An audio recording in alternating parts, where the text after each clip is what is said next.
Since its birth as a nation, the United States of America has had a difficult but vital connection with Africa.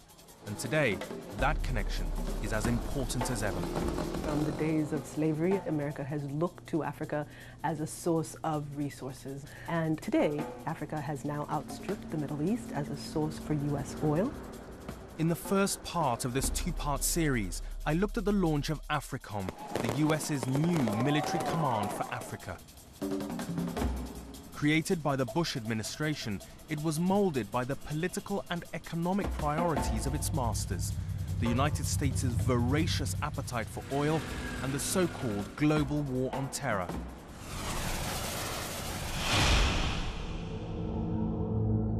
But then, of course, came this man. I have the blood of Africa within me. In this program, we ask whether President Obama can reconcile his commitment to an ethical foreign policy with the US's thirst for oil. And I will look at the legacy that Africom inherited and ask whether President Bush's so-called war on terror was a self-fulfilling prophecy in important parts of Africa.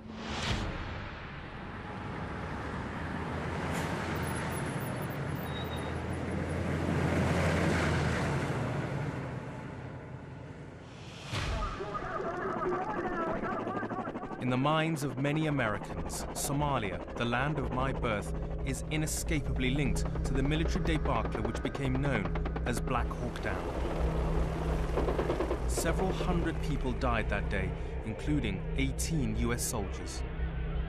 America's disastrous intervention here in 1993 scarred its attitude towards the rest of the continent, but that may all be about to change.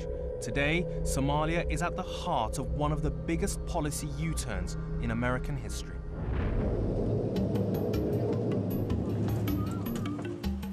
Coming back here to Somaliland, the part of Somalia where my family now live, having escaped the violence of Mogadishu, it is perhaps misleadingly peaceful. But one day in May 2008, that peace was shattered. On that day, 6 young men launched a series of suicide car bomb attacks in Hargeisa, the capital of Somaliland. One of them blew himself up here at the Ethiopian embassy, just a few hundred yards from where my family now lives. Ali Muhammad Ahmed saw what happened.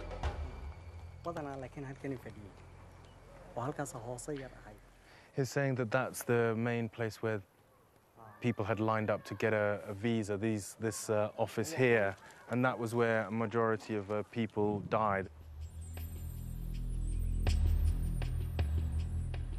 Around 30 people lost their lives in those bombings alone. Ironically, one of those bombers was a citizen not of Somalia, but of the nation that first declared the global war on terror, the United States. Somalia stands at the apex of the Horn of Africa, a vital and potentially lucrative strategic location. Djibouti, with its huge American military base, is to the northwest. To the west is Somalia's landlocked traditional enemy, Ethiopia. To the east, the vital international sea routes, now notorious for rampant piracy.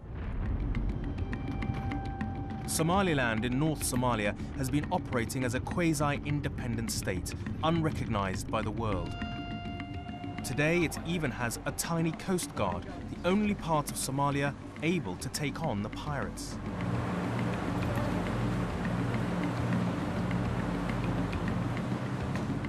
They invited us to accompany them on patrol.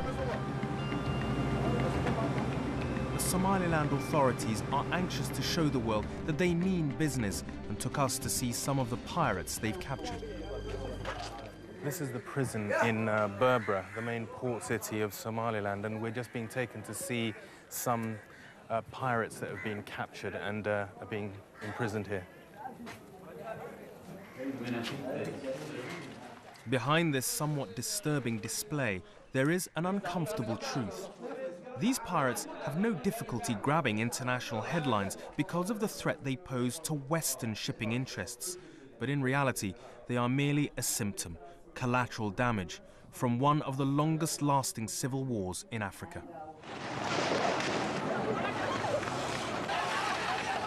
Somalia's civil war began here in the north in the mid-80s, in which the people rose up against the military regime of General Siad Barre. It was a vicious conflict in which the government was at war with its own people. Tens of thousands died and hundreds of thousands were displaced, until eventually the control of this part of Somalia by Siad Barre's military regime collapsed. And it was at that point that this region declared independence from the rest of Somalia. The war, meanwhile, moved south to the capital, Mogadishu in particular, with catastrophic consequences for the people of Somalia. Rival militias vying for political power in the wake of the overthrow of the military regime of General Siad Barre led the country into chaos and what would be years of conflict. Somalia came to define the whole world's idea of what a failed state looked like. There was no stable government. In fact, there was no government at all, just a collection of rival militias and warlords who preyed on their own people. That catastrophic lack of government is remembered well by one American soldier who was in Somalia with the UN mission in 1993. The then commander of the 2nd Brigade, Kip Ward. Today, Ward is a 4-star general and the first commander of Africom. You served in Somalia, didn't you, in the early 90s? I did. What did that experience teach you? Well, it taught me how complex, how diverse, and how complicated the society is.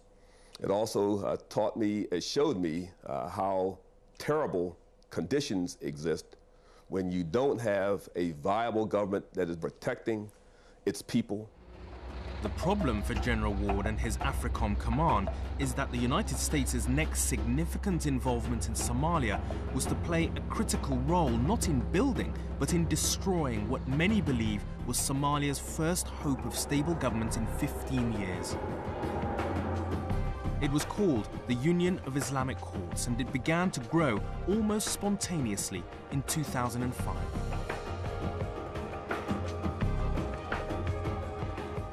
My colleague Mohammed Ado was Al Jazeera's correspondent in Mogadishu at the time. The Islamic Courts Union was the first homegrown Somali effort to try and resolve the conflict in their country, which has raged on for nearly a decade and a half. And the Islamic courts overnight, trying to portray a unified Somali mentality, tried to take over. And indeed, they succeeded in taking over Mogadishu, and within 6 months had made Mogadishu one of the safest capitals of Africa, which, a few months before was totally unthinkable. The courts were led by 2 men, cleric Sheikh Hassan Dahir Awais and his colleague and close associate, a former geography teacher called Sheikh Sharif Ahmed. waxaa ka horeysa horta markaan maxkamad maqalno waxa laga yaabaa inaan ku fikirno markaan dalalka caadiga joogno maxkamad kaliya loogu yimaado qadiyad la isku haysto inay kala saarto laakiin tan waa ka duwanta tan waxay u dhigantaa gudoomiye xaafadeed ay u dhigantaa oo laga rabo in uu sameeyo maamulkii in uu sameeyo amnigii in uu sameeyo cadaaladii xaafad dhan oo la maamulayo ayay markay ugu yartaa u dhigantaa ama dhowr xaafadood marka meesha waxa imaanaya ciidan waxa imaanaya maamul waxa imaanaya garsoor ayaa ugu muhiimsan waxyaabaha dhacay marka waxa kamid oo aniga laftigaygu aadka aan uga yaabay maxkamadda aniga waxa la doortay inaan joogin. I had never felt so much at ease walking in Mogadishu, driving in Mogadishu. The Islamic courts militias were very polite. They would approach you at controls and checkpoints and treat you with a lot of humility, to the extent that you think, is this a very well-trained military, outfit, which it wasn't at that point. The problem was that the US, dominated as it was by the concept of the global war on terror, regarded the Union of Islamic Courts with the deepest suspicion. Actually, the Islamic Courts Union was a moderate group of people. It was, it involved a whole bunch of folks from the community, from religious, from business, etc., who had come together to give Somalia some semblance of government, the first semblance of government in 14 years, in 2005. But we just assumed Al-Qaeda. The US, fearful of the Islamist rhetoric of the courts and suspicious of the young jihadists who were rallying to their cause, set out to bring them down, and they were encouraged in that by the warlords. qorshaheennii hore marka wuxuu ahaa annaga oon ku talagalnay nimanka oo hogaamiya kooxyada meelaha ay joogaan in aan howlgallo laga sameeyno si isku dhac looga badbaado. طبعا waxaa timid markiiba fikrad ah in hogaamiya kooxyadu laftigooda ay dareemeen maxkamadu hadday sidan ku sii socdaan in ay khatar ku noqon karaan. marka waxay abaabuleen arrin ka soo horjeeda maxkamadaha islaamiga ah oo ay leeyihiin nimankan waa argagixiso, waxay hayaan argagixiso, marka waa in laga hortagaa. When the warlords, under their anti-terrorist banner, took on the courts, the United States backed them. In 2005 and 6, despite furious internal protests from diplomats in the US State Department, the CIA secretly shipped thousands of dollars in cash to warlord-controlled airstrips in Mogadishu. But it didn't work. On a groundswell of popular support, the Islamic courts prevailed. annaguna runtii waxaan aad ugu dadaalnay dhinaca wacyigelinta iyo abaabulka in shacabka uusan naga harin oo nala socdo. taas marka waxay keentay magaaladii oo dhan mar kaliya inay gacanteena ku soo dhacdo. طبعا dhinac waa ka fiicneed oo magaaladu inay xal hesho waa waxaan raadinaynay, laakiin dhinaca kale oo dhibaatada ay ka lahayd waxay ahayd annagoon diyaar garoobin oo magaaladii aan u diyaar garoobin in ay gacanteena ku soo dhacday. ilaan in aan gadno annaga laftigeena waxa aan nahay iyo waxa aan qabanayno in aan gadno waxay nooga baahneed waqti oo adduunka laftigiisa oo na fahmo.